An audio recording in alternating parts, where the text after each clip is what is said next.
Aqui estamos mais uma vez juntos estudando as obras de André Luiz. Estamos lendo agora Evolução em Dois Mundos. É um texto bastante técnico, mas que fala em forma erudita tudo que nós já estudamos na forma prática nos livros anteriores. Vamos falar agora do automatismo fisiológico. Compreensível salientar que o princípio inteligente, no decurso dos evos, plasmou em seu próprio veículo de exteriorização as conquistas que lhe alicerçariam o crescimento para maiores afirmações nos horizontes evolutivos. Dominando as células vivas de natureza física e espiritual, como que, empalmando-as em seu próprio serviço, de modo a senhorear possibilidades mais amplas de expansão e progresso, sofre no plano terrestre e no plano extraterrestre, no plano espiritual, as profundas experiências que lhe facultarão, no bojo do tempo, o automatismo fisiológico, pelo qual, sem qualquer obstáculo, executa todos os atos primários de manutenção, preservação, renovação da própria vida. Não é? Você não pensa se o coração está batendo. Ele bate, é automático. Atividades reflexas do inconsciente.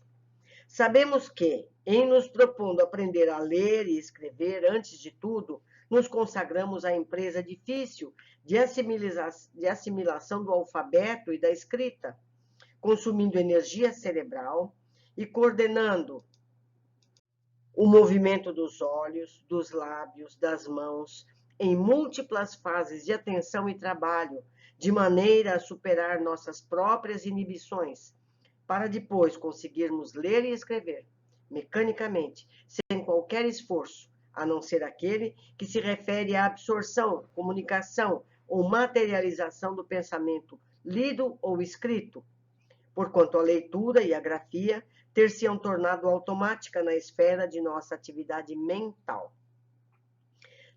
Nessa base incessante, repetição dos atos indispensáveis ao seu próprio desenvolvimento, vestindo-se de matéria densa no plano físico e desnudando-se dela no fenômeno da morte, para revestir-se de matéria sutil no plano extrafísico e renascer de novo na crosta da Terra, encarnação e desencarnação, em inumeráveis estações de aprendizado, é que o princípio espiritual incorporou todos os cabedais da inteligência que lhe brilhariam no cérebro do futuro pelas chamadas atividades reflexas do inconsciente.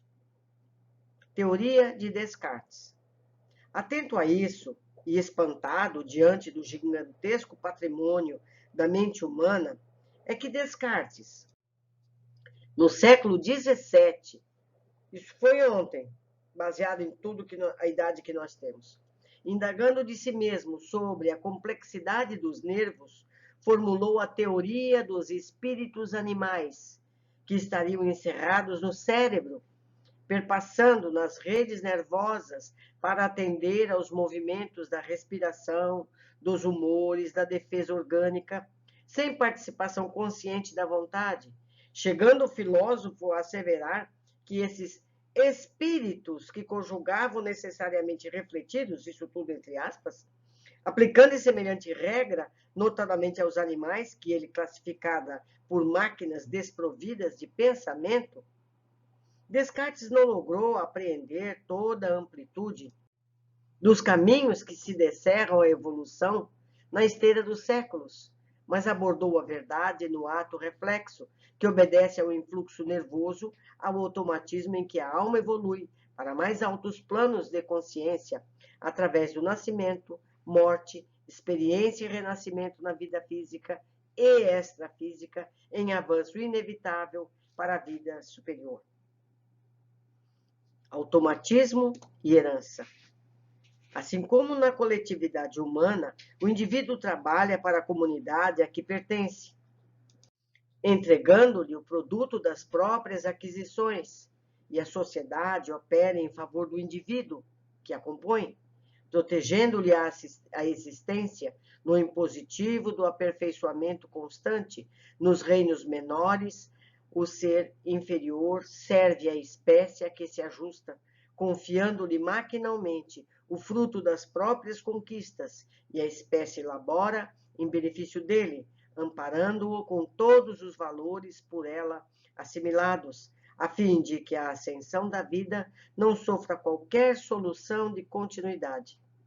Se no círculo humano a inteligência é seguida pela razão e a razão pela responsabilidade, nas linhas da civilização, sob os signos da cultura, observamos que na retaguarda do transformismo, o reflexo precede o instinto, tanto quanto o instinto precede a atividade refletida, que é a base da inteligência nos depósitos do conhecimento adquirido por recapitulação e transmissão incessantes nos milhares de milênios em que o princípio espiritual atravessa lentamente os círculos elementares da natureza, qual vaso vivo, de forma em forma, até configurar-se no indivíduo humano, em trânsito para a maturação sublimada no campo angélico.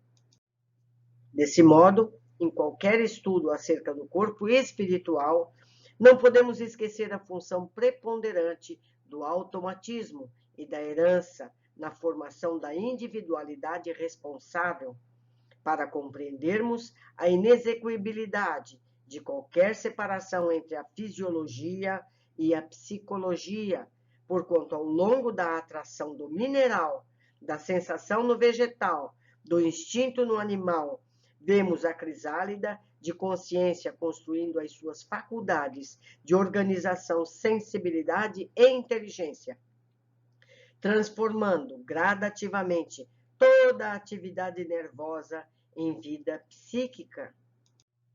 Evolução e princípios cosmocinéticos. Os dias da criação, assinaladas nos livros de Moisés, equivalem a épocas imensas no tempo e no espaço. Não são 7 dias. Porque o corpo espiritual, que modela o corpo físico, e o corpo físico, que representa o corpo espiritual, constitui a obra de séculos numerosos, pacientemente elaborada em 2 esferas diferentes da vida, a se retomarem no berço e no túmulo, com a orientação dos instrutores divinos que supervisionam a evolução terrestre. Com semelhante enunciado, não diligenciamos, de modo algum, deixa passar a ambulância, vou ler de novo o parágrafo. Com semelhante enunciado, não diligenciamos de modo algum explicar a gênese do espírito, porque isso, por enquanto, implicaria a arrogante e pretensiosa definição do próprio Deus. Propomos-nos simplesmente a salientar que a lei da evolução prevalece para todos os seres do universo. Não é a Terra, é o universo, tanto quanto os princípios cosmocinéticos que determinam o equilíbrio dos astros são, na origem, os mesmos que regulam a vida orgânica na estrutura e movimento dos átomos. O que ele está dizendo? Que a estrutura atômica é a mesma estrutura do universo, só muda o tamanho.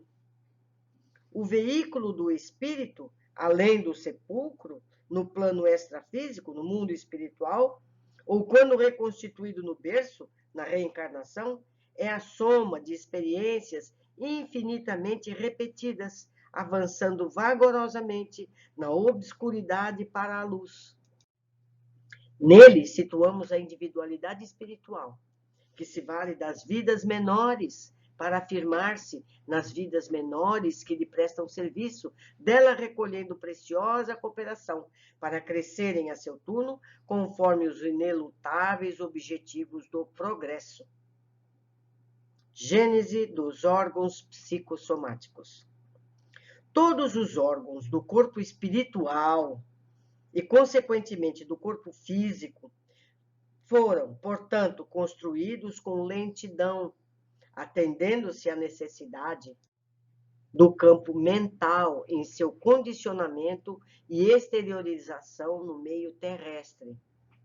Provavelmente em outro planeta essa evolução pode se dar diferente. É assim que o tato nasceu do princípio inteligente, na sua passagem pelas células nucleares, em seus impulsos ameboides, que a visão principiou pela sensibilidade do plasma, nos flagelados monocelulares expostos ao clarão solar, que o olfato começou nos animais aquáticos, de expressão mais simples, por excitações do ambiente em que evolviam, que o gosto, ou seja, o paladar, surgiu nas plantas, muitas delas armadas pelos pelos viscosos, destilando sucos digestivos, e que as primeiras sensações do sexo apareceram com algas marinhas, provindas não só de células masculinas e femininas que nadam, atraídas uma para as outras, mas também de um esboço de epiderme sensível, que podemos definir como região secundária das simpatias genésicas. Trabalho da inteligência. Examinando, pois, o fenômeno da reflexão sistemática, gerando o automatismo que assinala a inteligência em todas as ações espontâneas do corpo espiritual, reconhecemos sem dificuldade que a marcha do princípio inteligente para o reino humano e que a viagem da consciência humana para o reino angélico simbolizam a expansão multimilenar da criatura de Deus, que por força da lei divina deve merecer com o trabalho de si mesma a auréola da imortalidade em pleno céu. Vamos aprendendo, meus amigos, passo a passo nós vamos aprendendo. Essa mensagem foi escrita em Pedro Leopoldo em 26 de janeiro de 1958. Um grande abraço, eu espero vocês na próxima lição.